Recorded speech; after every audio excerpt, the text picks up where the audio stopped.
Exercise 1.6ல firstல third sum consistency test பண்ண சொல்லிருக்காங்க. Solve the system of equation by rank methodல இத solve பண்ண சொல்லிருக்காங்க. இப்போ நமக்கு மூணு linear equations இருக்கு. First என்ன செய்யலாம் அப்படின்னா augmented matrix எழுதிக்கலாம். ரெண்டுத்தையும் combine பண்ணி எழுதிக்க வேண்டியதான். A matrix B matrix. அதாவது ஒண்ணும் கிடையாது. இந்த matrixல நம்ம left hand sideல இருக்கு இல்லையா x y z coefficients அது மட்டும் A ன்னு சொல்லுவோம். equal to அந்தாண்ட இருக்கிற அந்த constant வந்து B ன்னு சொல்லுவோம் இல்லையா அது ரெண்டுத்தையும் சேர்த்து combine பண்ணி ஒரே மேட்ரிக்ஸா எழுதிக்க போறோம். தட் இஸ் தி கோஎஃபிஷியன்ட்ஸ் மட்டும் எடுத்து எழுதிக்கோங்க. ஓகேவா? 2 2 1 ஈக்குவல் டு அந்தாண்ட இருக்கிற நம்பர் கான்ஸ்டன்ட் அதையும் சேர்த்து எழுதிக்கணும் 5. செகண்ட் ஈக்குவேஷன் பாருங்க அதனுடைய கோஎஃபிஷியன்ட்ஸ் எடுத்து எழுதிக்க வேண்டியதுதான். அடுத்து தேர்ட் ஈக்குவேஷன்ல உள்ள கோஎஃபிஷியன்ட்ஸ் எடுத்து எழுதிட்டு இது எல்லாமே என்னது ஆகுமெண்டட் மேட்ரிக்ஸ்னு சொல்றாங்க. அடுத்தது என்ன செய்யணும் அப்படின்னா இந்த லோயர் ட்ரையாங்கிள் இருக்கு இல்லையா இது 0 ஆக்க ட்ரை பண்ணணும். ஃபர்ஸ்ட் நம்பர் என்ன செய்யணும் ஃபர்ஸ்ட் வந்து இந்த ஃபர்ஸ்ட் நம்பருக்கு கீழே இருக்கிற ரெண்டு நம்பரையும் 0 ஆக்க ட்ரை பண்ணணும். அடுத்தது இன்னொன்னு என்ன பார்க்கலாம் அப்படின்னா ஃபர்ஸ்ட் நம்பர் 1 இருந்ததுன்னா நம்மளுக்கு ஆப்ரேட் பண்றதுக்கு ஈஸியா இருக்கும். இங்க வேற ஏதாவது ரோஸ்ல ஃபர்ஸ்ட் நம்பர் 1 இருக்கான்னு பார்த்தோம்னா இந்த செகண்ட் ரோல இருக்கு. அதனால ஜஸ்ட் நம்ம என்ன செஞ்சுக்கலாம் ஃபர்ஸ்ட் எடுத்தோடனே அந்த ரோ 1ஐயும் ரோ 2ஐயும் இன்டர்சேஞ்ச் பண்ணி எழுதிக்கலாம். ஸோ செகண்ட் ரோவை ஃபர்ஸ்ட் எழுதிக்கிறேன், ஃபர்ஸ்ட் ரோவை செகண்ட்ல எழுதிக்கிறேன். ஓகேவா? தேர்ட் ரோல எந்த சேஞ்சஸும் இல்லை, அது அப்படியே தேர்ட் ரோலயே இருக்கட்டும். ஓகேவா? இப்ப ஈஸியா இருக்கும் இல்லையா? இதை 2ஆல மல்டிப்ளை பண்ணி இது ரெண்டுத்தையும் மைனஸ் பண்ணிக்கலாம். அது மாதிரி இதை வந்து 3யோட மல்டிப்ளை பண்ணி இது ரெண்டுத்தையும் மைனஸ் பண்ணிட்டா இந்த ரெண்டு டேர்மும் 0 ஆயிடும். அட் அ டைத்துல சேம் டைம்ல ஆப்ரேட் பண்ணிக்கலாம். R2 implies R2 minus 2R1. அது மாதிரி R3 implies R3 minus 3R1. ஓகேவா? ஃபர்ஸ்ட் ரோல எந்த சேஞ்சஸுமே இருக்காது, அது அப்படியே போட்டுக்கிறோம்.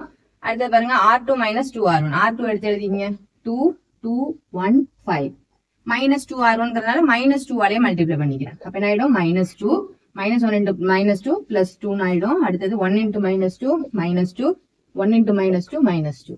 ஓகேவா? அடிஷன் கொடுத்துக்கோங்க 0 4 -1 3.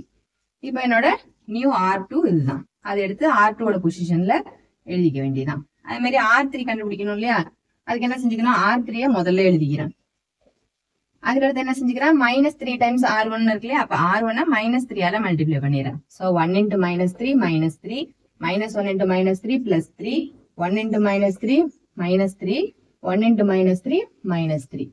நம்ம இந்த மைனஸோடய சேர்த்து மல்டிப்ளை பண்றதுனால அடிஷன் கொடுக்குறோம். சப்போஸ் 3ஆல மல்டிப்ளை பண்ணீங்கன்னா ரெண்டுத்தையும் சப்ராக்ட் பண்ணணும். அதுக்காக நம்ம ஈஸியா என்ன இது மைனஸாலே மல்டிப்ளை பண்ணிக்கிறோம் ஜஸ்ட் அடிஷன் கொடுத்துக்கிறதுக்காக. ஓகேவா? 0 4 -1 plus 1.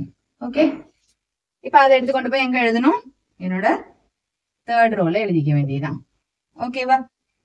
இப்ப புரிஞ்சுச்சா? இப்ப இந்த ரெண்டு எலமெண்ட் 0 ஆக்கியாச்சு. அடுத்தது என்ன செய்ய போறோம் இந்த எலமெண்ட் 0 ஆக்கணும். இது எதோட ஆப்ரேட் பண்ணுவோம் எப்பவுமே செகண்ட் ரோவோட ஆப்ரேட் பண்ணுவோம். டைரக்டாவே 4 4ன்னு இருக்கு. இது ஜஸ்ட் என்ன செஞ்சுக்கலாம் சப்ட்ராக்ட் மட்டும் பண்ணா போதும். ஓகேவா? R3 implies R3 minus R2. அப்ப ஃபர்ஸ்ட் ரோல எந்த சேஞ்சஸுமே கிடையாது, செகண்ட் ரோலையும் எந்த சேஞ்சஸுமே இல்ல. தேர்ட் ரோல என்ன செஞ்சுக்கிறோம் இது ரெண்டுத்தையும் மைனஸ் பண்ணி எழுதிரும். 0 minus 0 0 4 minus 4 0 -1 minus of -1ங்கும் போது +1 ஆயிடும். அப்ப இந்த டேர்மும் 0 1 minus 3ங்கும் போது -2. ஓகேவா? இப்ப இந்த ட்ரையாங்கிள் ஷேப்ல 0 ஆக்கியாச்சு. அதுக்கடுத்து நம்ம என்ன செய்யணும் அப்படின்னா நம்ம அது கன்சிஸ்டன்டா இல்லையாங்கிறத செக் பண்ணணும்.